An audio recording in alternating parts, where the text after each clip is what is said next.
em nome de Jesus. E amém? Já houve água aqui, viu? Água transformada. Muito bom. Essa mensagem, ela, podemos dizer, contabilizado assim, porque se fosse narrar todos os milagres de Jesus, João disse que nos livros não davam para comportar. Mas eu acredito que o apóstolo João, ele pelo menos deu 7 sinais, 7 sinais que provariam que Cristo é Deus. Louvado seja o nome do Senhor. Cristo é Deus. Glória a Deus. Então esses sinais estão aí no Evangelho de João, né? E por todos os 4 relatos dos evangelistas, apenas João relata, se não me falha na minha contabilidade, são 35 milagres registrados. Mas o primeiro grande milagre foi esse que João registrou no seu evangelho, glória a Deus, que foi exatamente a água transformada em vinho. Glória a Deus. A água foi transformada em vinho.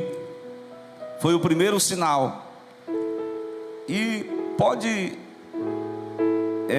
reparar bem no versículo 11, que os milagres de Jesus não foram simplesmente demonstrações sensacionalistas para demonstrar que ele era o tal, não, de forma assim bem simples. Quantas vezes ele curou alguém e disse: não diga para ninguém, era mesmo que nada. O povo saía dizendo: eu era cego, mas agora eu tenho visão. Glória a Deus. Mas esse primeiro sinal, ele, como nós falamos, cada sinal ele tem um objetivo, e o objetivo está expresso no versículo 11, que foi o princípio onde ele começou o seu ministério. Glória a Deus. E os seus sinais em Caná da Galileia manifestou a sua glória, e os seus discípulos creram nele. Porventura existe algum discípulo que esteja aqui nessa noite que ainda não creu nele? Glória a Deus. Mas os sinais foram registrados na Bíblia para provar a deidade, a divindade, que ele é Deus. Glória a Deus. E que nós precisamos segui-lo piamente, com todo o nosso coração. Glória a Deus. O ambiente, o cenário do milagre. Aonde foi registrado o cenário do milagre? Aonde foi? Jesus já havia tido uma conversa com Natanael. Até uma vez eu preguei aqui sobre Natanael, né? Natanael, ele era também dessa cidade de Caná. E porventura Natanael tinha sido um daqueles meninos que escapou da espada de Herodes. E segundo algumas tradições, Natanael foi escondido ali debaixo de uma figueira. E quando os soldados romanos passaram para matar as crianças de 2 anos para baixo, Natanael tinha um segredo com a mãe dele. Só ele e a mãe dele sabiam. No dia em que ele se encontrou com Jesus, Jesus disse: eu te vi, Natanael, quando tu estava debaixo daquela figueira. Natanael se rendeu logo a Cristo e se enturmou logo em seguir a Jesus. Então, 3 dias depois, Jesus e alguns dos seus discípulos foram convidados para estar participando de uma festa social. E o cenário do milagre se registrou exatamente numa festa de casamento. Glória a Deus. Numa festa de casamento, irmãos. Quero dizer para vocês que o casamento, como todos os ministros que vão ministrar assim no culto da família, é uma instituição que foi constituída por quem? Por Deus. Antes de haver constituição, antes de haver Estado, antes de haver leis, Deus estabeleceu casamento monogâmico, heterossexual, o casamento que era somático, uma só carne. Então Deus estabeleceu princípios no livro de Gênesis, glória a Deus. A última pregação o irmão falou sobre exatamente deixará o seu pai e sua mãe. Sabendo da situação real, das paixões carnais que os homens e as mulheres têm, fato esse, depois da queda, Deus estabeleceu o casamento. Está lá no decálogo, o decálogo de Moisés, que Deus deu a Moisés. Um dos mandamentos foi: não adulterarás. Aquele mandamento estava lá preservando a santidade entre o homem e uma mulher. Está dizendo que no casamento é que o homem e uma mulher, eles têm uma vida de amizade profunda. Glória a Deus. E essa amizade profunda culmina numa vida sexual ativa, aonde os dois vivem uma só carne. Glória a Deus. Se porventura alguém deseja coabitar, ou melhor dizendo, se alguém deseja usufruir dos benefícios de uma vida, glória a Deus, baseada numa vida conjugal, sem ser casado, ele precisa entender o propósito de Deus para a vida dele, porque ele não pode viver, como disse Paulo, fornicando. Não é verdade? Pelo contrário, Paulo diz assim na instrução que ele deu à igreja de Corinto, ele diz assim: bom, se o homem, na perseguição, naquela luta que ele estava enfrentando, que o homem pudesse permanecer só, mas por causa da prostituição, que cada homem tem a sua própria mulher e a mulher o seu próprio marido. Isso é mandamento que os homens hoje querem mudar. Glória a Deus.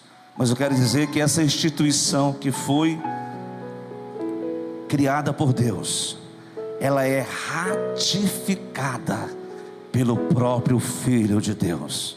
O Filho de Deus não ficou isolado dentro de uma caverna. O Filho de Deus não fica... claro que ele tinha os seus momentos ali a sós com o Pai, mas o Filho de Deus, ele é recebido um convite para ele. E ele não é um ser antissocial. Ele é uma pessoa normal, claro, ele é Deus, mas ele estava como homem. Então ele foi levado um convite para ele, e ele vai a uma festa de casamento, para dizer assim: olha, o Pai aprovou o casamento, e eu estou aqui para confirmar que é de Deus, glória a Deus, que é propósito dele, que o homem e a mulher possam viver numa só sintonia. Pastor, mas tem muitos que se casam e de repente se separam, porque são duas mentalidades diferentes. Como diz até umas expressões, dois bicudos não se beijam. São personalidades de repente que juntam-se e se tornam antagônicas. E aí, como é que faz? Como é que eu faço para melhorar esse casamento? A dica está aqui no texto, Júnior, pai. Convide Jesus para o seu casamento. Convide Jesus para a sua casa. Convide Jesus para estar com Ele e conviver, porque conviver com pessoas é um desafio. É ou não é? A convivência humana após a queda se tornou um desafio. Você tem que perdoar, você tem que aguentar, você tem que se tornar até surdo. Glória a Deus. Se fingir de morto até. Para o velho homem não reinar. A verdade é essa. Porque se os dois há um embate, e se os dois não houver, vamos parar agora, senão a gente vai entrar aqui na situação mais delicada. Pois bem, o Senhor diz aqui, o cenário do primeiro milagre foi numa festa de casamento. Ali Jesus estava confirmando. Interessante que era algum parente, porque a mãe de Jesus, ela recebe um certo protagonismo dentro da cena desse milagre. Olha que, quando que Jesus e os discípulos foram convidados, o texto vai dizer que a mãe de Jesus estava lá. Glória a Deus. Era algum parente dela que havia casado em Caná da Galileia. Caná era uma aldeia que ficava de 12 quilômetros de Nazaré, onde eles moravam. Então ali Jesus, aos seus 30 anos de idade, ele vai começando a chamar os primeiros discípulos, e ele vai dar início ao seu ministério. Há quem diga que alguns evangelhos, pseudos evangelhos, foram criados, escritos, mostrando que Jesus realizou milagres ao seu bel prazer. Isso é falácia, isso é heresia, mentira. Jesus não realizou milagre quando era adolescente, quando era criança, quando era jovem, porque ele estava com raiva de alguém e de repente matou alguém. Ele não vai usar o poder que o Pai lhe havia depositado para o seu próprio bel prazer. Pelo contrário, ele esperou a sua hora. Ele diz: ainda não chegou a minha hora. Glória a Deus. Vai chegar a hora de Deus, irmãos. A hora do milagre vai chegar na tua vida. Glória a Deus. Então nessa noite nós estamos aqui para analisar o cenário do milagre, e é exatamente o convite. Eu até me lembrei da pregação da quinta-feira. Jesus, ele não tinha assim: eu só vou para as pessoas que são meus amigos. Não. Um fariseu que não era bem quisto com Jesus, mas mesmo assim o fariseu convidou Jesus para ele ir para um jantar, e Jesus, com todo o prazer, foi à casa do fariseu. No início do seu ministério, ele recebe um convite para um casamento, e ele vai ao casamento. Glória a Deus. E interessante, para os casais de hoje, que faz uma festa, é só uma noite, né? Não é só uma noite? Contrata um buffet, comida. Tem uns que não querem nem fazer essa festa porque sai muito caro.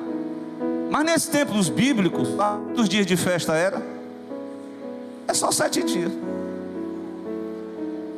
De repente, alguém foi à festa junto com outros convidados. E vocês vão percebendo que no início desse casamento surge logo uma crise financeira. Se não me falha a memória, é um dos problemas que tem gerado muitas polêmicas entre os casais. Crise financeira. Não às vezes pela falta, porque pode ser que eles se disputam, eles se brigam entre si, quem rende mais, ou quem tem um domínio sobre o outro. Mas esse não é o propósito de Deus. Então aquele casal começa a sua história de vida 2 já com um problema em plena festa de casamento. E qual foi o problema, irmão? Não tem vinho. Glória a Deus. Essa passagem aqui, tem algumas pessoas na igreja que dizem assim: pastor, eu não me embriago não, mas eu dou uns gorozinhos de vez em quando, sabe? Mas espera aí, irmão, a cultura aqui é diferente da nossa, certo? Eu sei que teve um cidadão lá que era um homem de fé, que ele encheu a cara de vinho, amaldiçoou o filho, botou o boneco dentro da tenda, ficou lá peladão. Foi uma tribulação. Noé. Olha as consequências do vinho escarnecedor. Lê o livro de Provérbios, que você vai ver todas as consequências danosas do mal da questão do vinho. Mas eu acredito que esse vinho que foi dado aqui, né, se era alcoólico, alguns dizem que sim, tudo bem, mas fazia parte de uma cultura. Mas eu quero dizer que a falta daquela bebida ali, daquele momento, trouxe um problema para aquele casal.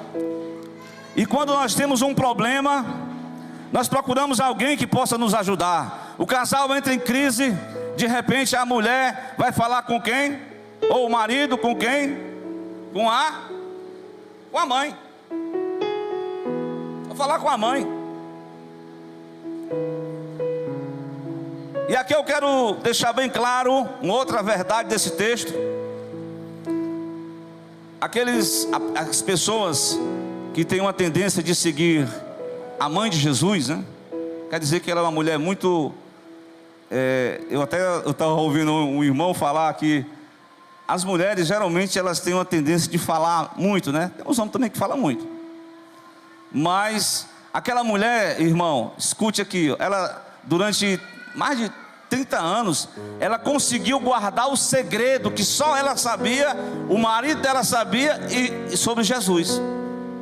Jesus ia se manifestar a Israel, mas ela não falou para a vizinha, para familiar: olha o meu filho ali, eu fui concebido ali pelo Espírito Santo, ele é. Não, ela ficou na dela, ficou caladinha. Ela sabia que qualquer hora o Filho de Deus ia se manifestar e que ele iria fazer algo extraordinário, glória a Deus. Então ela estava esperando a hora de Jesus se manifestar a Israel,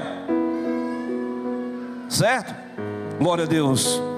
Mas repare, ela teve uma percepção que alguém da família chegou para ela e disse: olha, mulher, o problema é grande. Chegou um bocado de convidado aí, ultrapassou o número dos convidados e agora faltou vinho. E agora o que nós vamos fazer? Fala com a irmã Maria. E a irmã Maria chegou para Jesus. E aqui nós temos uma verdade para nós, irmão. Irmão, qual de vocês aqui que não tem enfrentado algum problema na sua vida a dois, na sua família, na sua lida? Todos nós enfrentamos circunstâncias. Estava até pregando ali, ministrando, né, Mário Igor, para o nosso irmão em Cristo, Wagner, está ali. E ali nós falávamos que em Mateus capítulo 7 havia dois tipos de pessoas. Me lembrei agora, Mário Igor. Quais são essas duas pessoas? O homem sábio e o homem imprudente. O que foi que o sábio fez? Edificou uma casa. E o que foi que o imprudente fez? Também edificou a casa. Qual foi o local que o prudente edificou a casa? Na rocha. Qual foi o local que o imprudente edificou a casa? Na areia.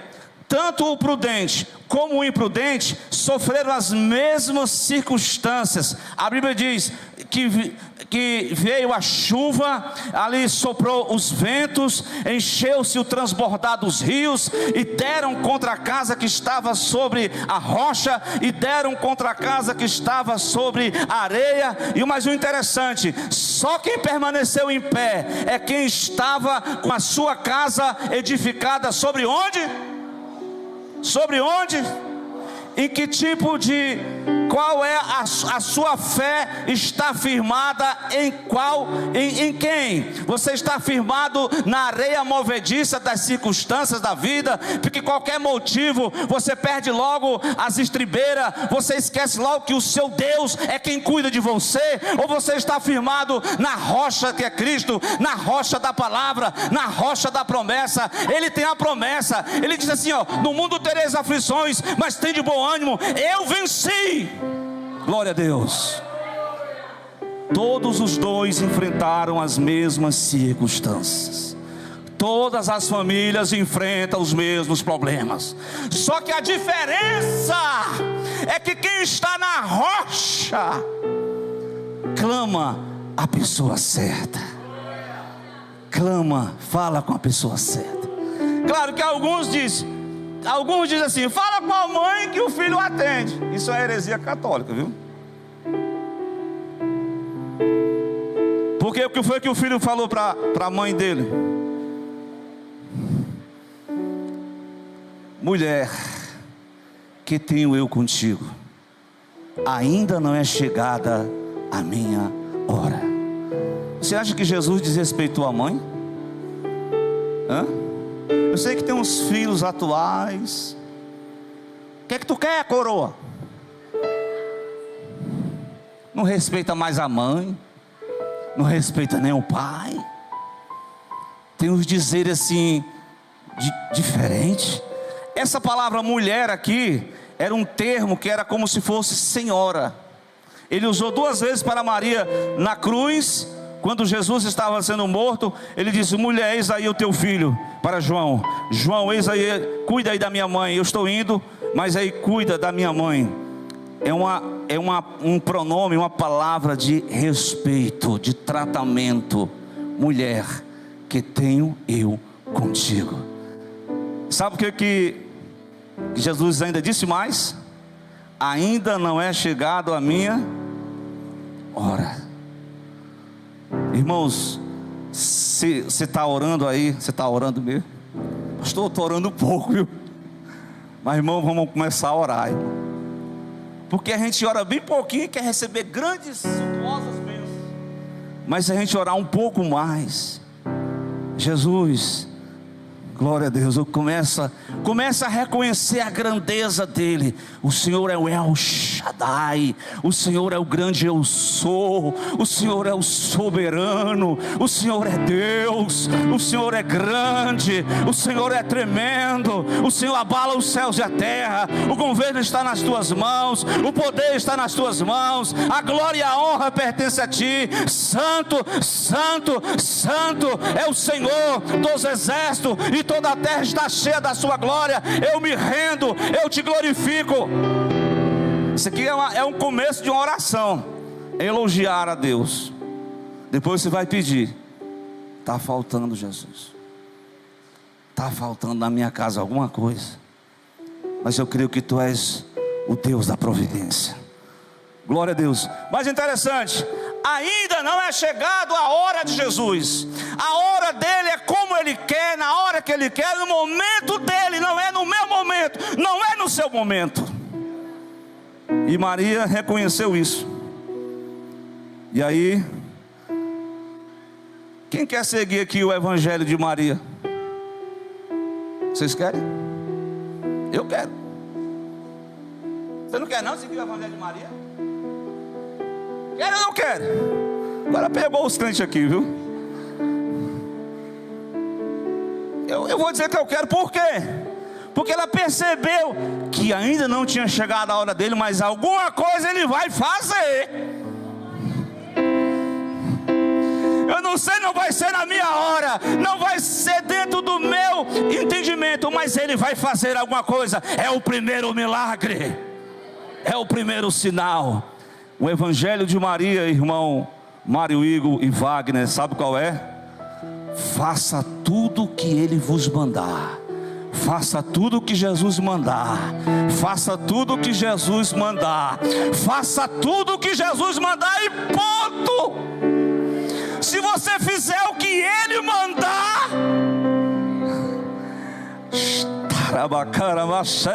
estará chegando uma bênção, um milagre de Deus na sua vida. Faça o que ele mandar. Aqui não é intermediação, irmão, porque só há um único mediador entre Deus e os homens: Jesus Cristo, homem. Maria tinha laços familiares do homem Jesus, mas Jesus tinha laços divinos com a essência do próprio Deus. Ele diz: eu e o Pai somos um. E o evangelista João vai mostrar a hora chegada. Era exatamente o momento crucial em que ele iria ser morto, pendurado na cruz do Calvário. Por isso, irmãos, nesse ponto aqui, o Evangelho de Maria é certo. Nesse ponto aqui, faça tudo o que ele vos mandar. E aí o que é que acontece? Os judeus, eles tinham uma espécie de talhas. Essas talhas vocês vão ver na minha versão, é uma versão mais conservadora, antiga. Fala sobre 2 ou 3 metretas. Essa é uma capacidade em litros de 80 a 120. Ou seja, se eram 6, tinha mais de 600 litros. Para que servia essas águas? Um viajante que chegava, então ele lavava as mãos, bebia um pouquinho da água, água transformada em água mesmo, água de coco, benção. Isso que é bom pregar no culto da família, viu? Ou seja, 6 metretas tinha ali uns 600 litros de capacidade. No caso, cada um judeu usava aquela água para purificar, para lavar as mãos do viajante, a pessoa que chegava de fora, lavar os pés. Então, essa era a utilidade. Mas estava ali Jesus. As pessoas seguiram a ordem de Jesus. Qual foi a ordem de Jesus? Jesus mandou encher de água essas talhas. E o que foi que os servos, os empregados daquela festa fizeram? Obedeceram a voz de Jesus. Encheram as talhas, encheram até a tampa, encheu de água. Glória a Deus. Irmãos, interessante aqui, eu até falando hoje aqui sobre avivamento, né? A gente nota que hoje as pessoas querem o glamour. As pessoas têm sede por demonstrações públicas. Isso é uma tentação para até os crentes mesmo, os pastores. Porque eles, porque na visão de muitos de hoje, Jesus iria lá para a festa. Para todo mundo aí. Atenção aí, para de tocar aí. Para aí a bateria aí, para aí de mexer aí, vamos cá. Agora eu vou fazer um milagre aqui poderoso. Está vendo essas águas aí? Aí começar a fazer a invocação e a água se transformava em vinho. Não era assim ou não era? Eu estou conjecturando na atualidade. Mas as coisas de Jesus é o seguinte: não diga para ninguém não, o que foi que você fez não. Vá em paz, Ele te curou, Ele te salvou, Ele te deu visão, Ele te levantou. Não diga para ninguém não. Glória a Deus. Mas note, Jesus na sua simplicidade, todo mundo lá, tinha alguns murmurando, né? Rapaz, que festa é essa? Quem está aqui um bocado de tempo, não vem nada para a gente na nossa mesinha. Não tem assim os irmãos, né? Fica na mesinha, não chega nada, não chega na atualidade, não chega um refrigerante, não chega um salgadinho. Os irmãos tudo com, meu Deus, doido para comer aqui um salgadinho. Cuidado, viu, irmão, com essas comidas aí. Então, vamos lá, nessa mensagem não. Vamos continuar. Mas enfim, estavam lá comentando e Jesus só dando as ordens. E a Maria concordando: faça o que Ele vos mandar, faça o que Ele vos mandar. Enche as talhas, enche as talhas. As talhas estão cheias, estão cheias de talhas, de água. Está tudo cheio, está tudo conforme o que Ele mandou. Pois bem, agora leve um pouco de água ao mestre Sala. Quem é o mestre Sala no cenário desse milagre, irmão? Era alguém que era responsável pela, assim, que tinha a sua responsabilidade naquela festa. E ele experimentou, e o texto vai dizer, vocês vão ler no capítulo 2, o versículo 8, Jesus mandou tirar agora e leve ao mestre Sala. Faça tudo o que eles mandaram. O que foi que eles fizeram? E eles levaram. Glória a Deus. Se eles fossem imparciais, né? Eles apenas enchiam as águas, mas Jesus deu outra ordem: leve esta água agora, leve ao mestre Sala.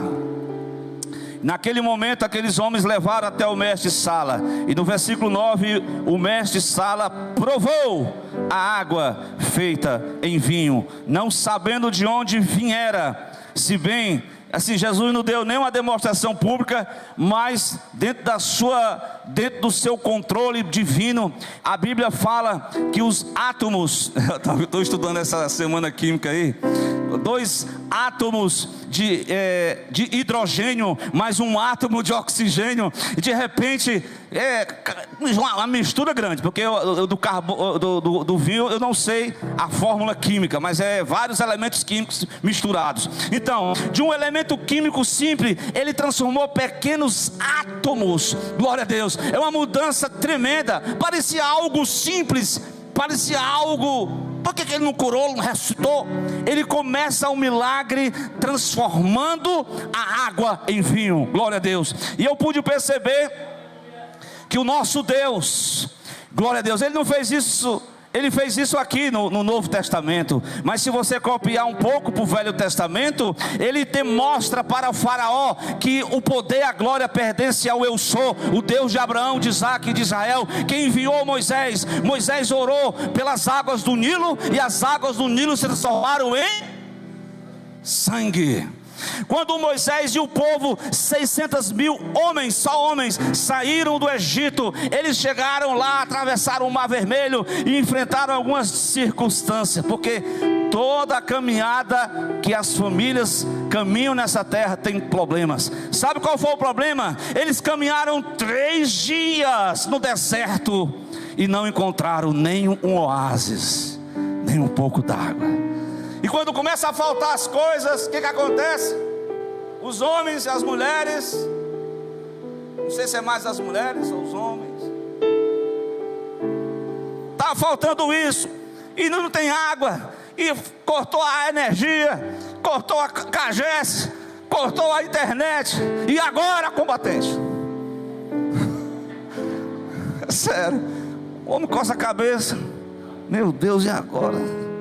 O que eu vou fazer? Mas aí de repente ele se encontra numa fonte, e nessa fonte eles começaram a beber água. Vou até ilustrar aqui.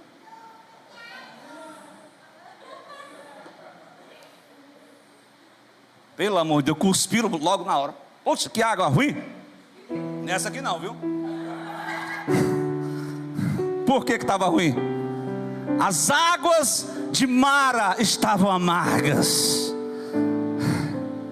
Mas irmãos, quando vier o problema da amargura no seu coração, quando vier a falta sobre a sua família, Moisés deixou a dica. Ele ouviu o clamor, a murmuração das pessoas, as mulheres, os homens, reclamando de tudo, de todos, reclamando até de Deus. E eu, Senhor, o que é que eu faço agora? O pessoal caminhou 3 dias e não encontrou nada. O que é que eu faço, Senhor? Eu tenho uma dica para você, Moisés. Qual foi a dica que Deus deu a Moisés, irmão? Você sabe? Vamos para a Bíblia. Se bem que hoje não é culto de doutrina, mas vai servir para aqueles que ainda não vieram para o culto de doutrina. Está lá escrito no capítulo 15, versículo 23 em diante. Eles estavam ali orando, murmurando, quer dizer, e Moisés orando. Moisés no capítulo 15, a partir do verso 25, ele fez o que, irmão Mário Igor? Ele clamou, ele orou, e o Senhor mostrou-lhe um lenho, um pedaço de madeira, e ele pegou aquele lenho, ele lançou naquelas águas amargas, e sabe o que aconteceu com as águas amargas?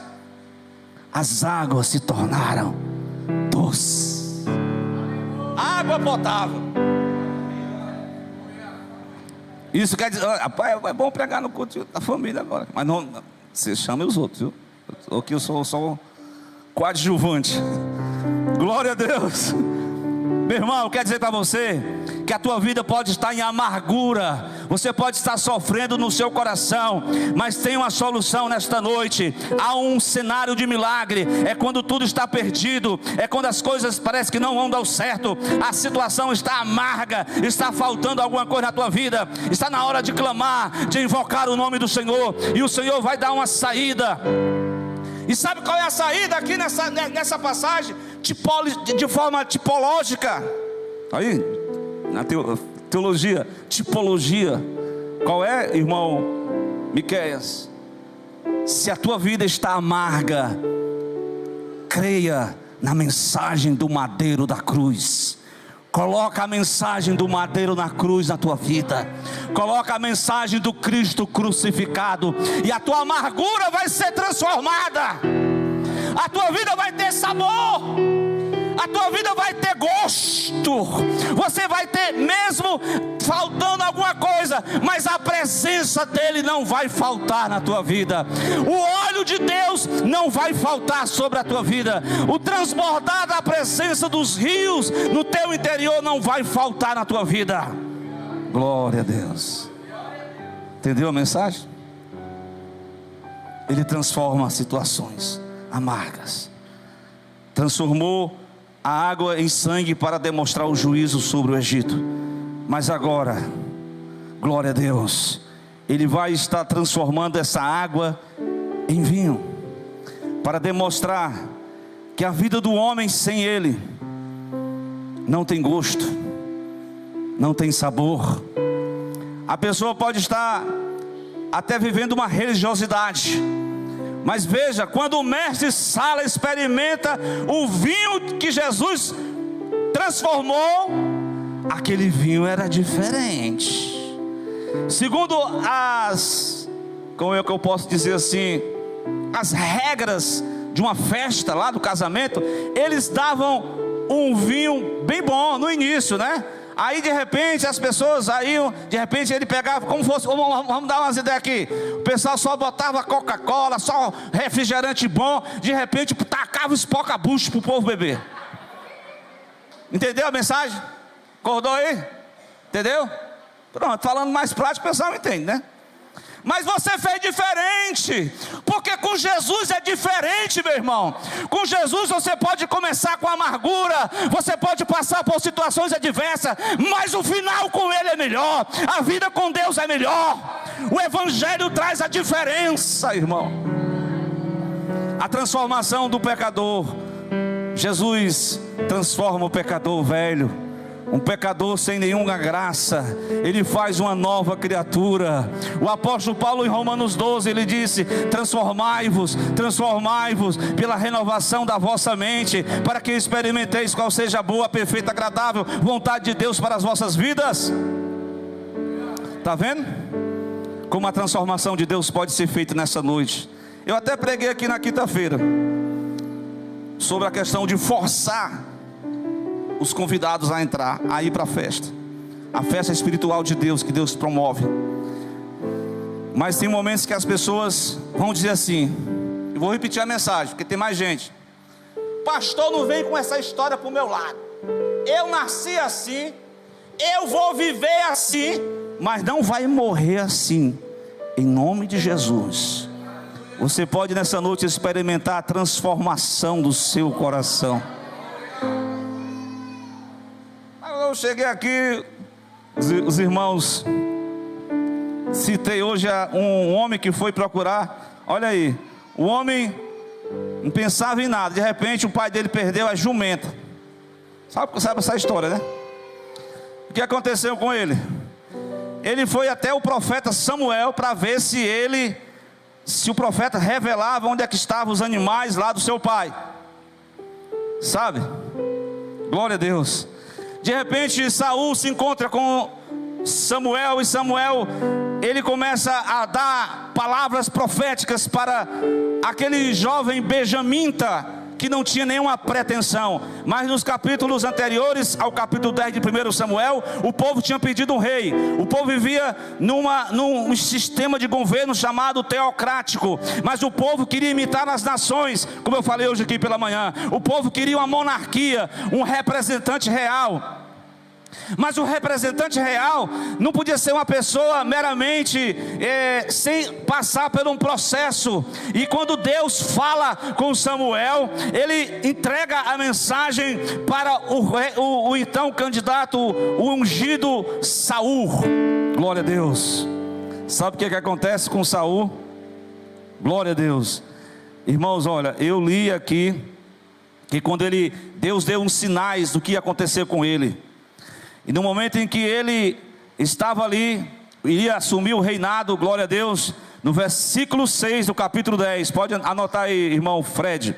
O que acontece quando o homem que recebe de Deus uma palavra profética, mas ele não tem a capacidade, ele diz: não, eu não tenho força, como é que eu vou reinar, como é que eu vou julgar? Mas preste atenção, a obra de Deus que ele faz na vida do pecador, aqui é só um exemplo que eu vou mostrar, está no capítulo 10, versículo 6, o que diz? o Espírito do Senhor se apoderará de ti, irmão. Profetizará com eles e te mudarás em um outro homem. Você vai ser transformado num novo homem. Glória a Deus. Esse é o primeiro milagre que Deus quer fazer na vida do crente. Pastor, mas até do crente? Há tanto tempo que eu ando aqui na igreja, há tanto tempo que eu sirvo a Deus, há tanto tempo que eu faço isso, eu faço aquilo. Mas, escute bem, Leia. Você pode ser, seu avô pode ser pastor, seu pai também, mas você tem que passar por uma experiência de transformação. Confere comigo. O pai era um dos chamados de Deus, Abraão. O filho também, Isaac. E tem o Jacó. O Jacó começou fazendo as coisas assim meio enroladas, enganando os outros, enganou o pai, enganou o irmão.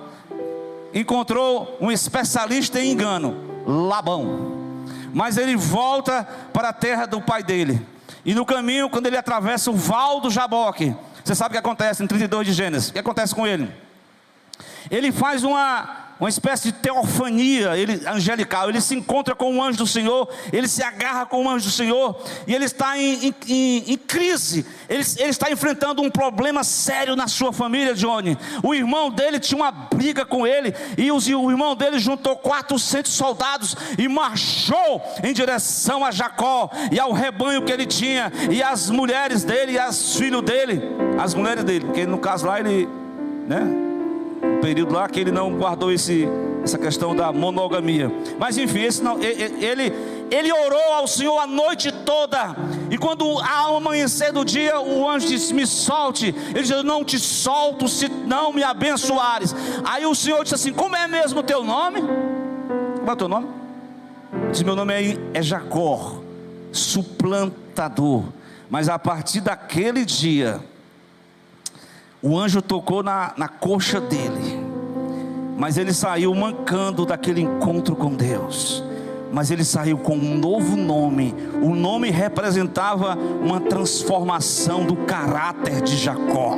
Jacó não se tornou mais aquela pessoa só materialista, porque tem crente, que só pensa nas coisas da terra. Jacó começou a querer só a visão monetária, e esquecia do altar de Deus, esquecia de devolver o dízimo de Deus, esquecia do Deus da promessa, do Deus de Abraão. Foi depois de 20 anos, depois de altos e baixos, ele volta e ele tem um encontro com Deus em Peniel, e Deus transformou o nome dele. A partir de hoje, Israel será o teu nome. Você vai ser transformado, você vai ser uma nova pessoa, uma nova criatura. As coisas velhas se passaram e eis que tudo se fez novo na tua vida. E a família, deixa que eu cuido dele, eu cuido da tua família. Os inimigos não vão prevalecer contra a tua família. Deus muda a situação. O irmão vem, ele vem como o Esaú olhou para ele, não olhou mais para um mero homem, ele via como se fosse um rosto de um anjo de Deus. Eles se abraçaram, eles se perdoaram, eles se reconciliaram, porque quando tem transformação, tem perdão. Tem perdão. Se alguma coisa que você não perdoa, é porque tu está passando. Tem que passar. Tem que passar no milagre de Jesus. Tem que transformar o caráter, irmão. Tem que ter a metanoia da mente, a mudança da mente, a mudança do estilo de vida, irmão. Tem que mudar o estilo de vida. Presta atenção. Glória a Deus. Vamos terminar, né? Onde é que nós estamos aqui? O mestre Sala experimentou o quê? A água feita em vinho. A água feita em vinho.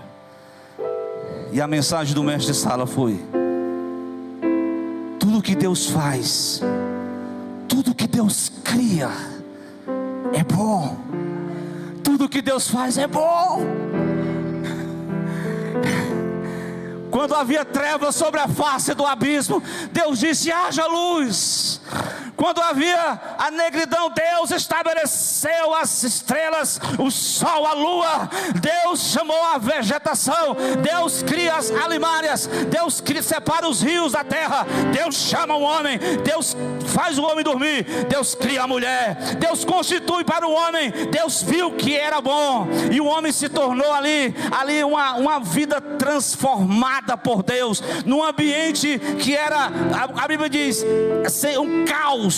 A terra era sem forma e vazia. A tua vida pode estar como a terra de Gênesis capítulo 1, versículo 1. Versículo 1 diz: a terra era sem forma e vazia. Mas eu quero dizer que o Espírito de Deus, ele paira sobre a face das águas. E quando ele paira sobre a face das águas, ele vai fazer a mudança. Olha aí a mensagem. Estava nem pensando nisso, mas veio agora. A mudança de Deus está chegando. O que está em trevas, a face do abismo, ele mudou, transformou num paraíso, irmão. Oh, glória. É uma pena que o pecado, ele distorce o que Deus faz de bom.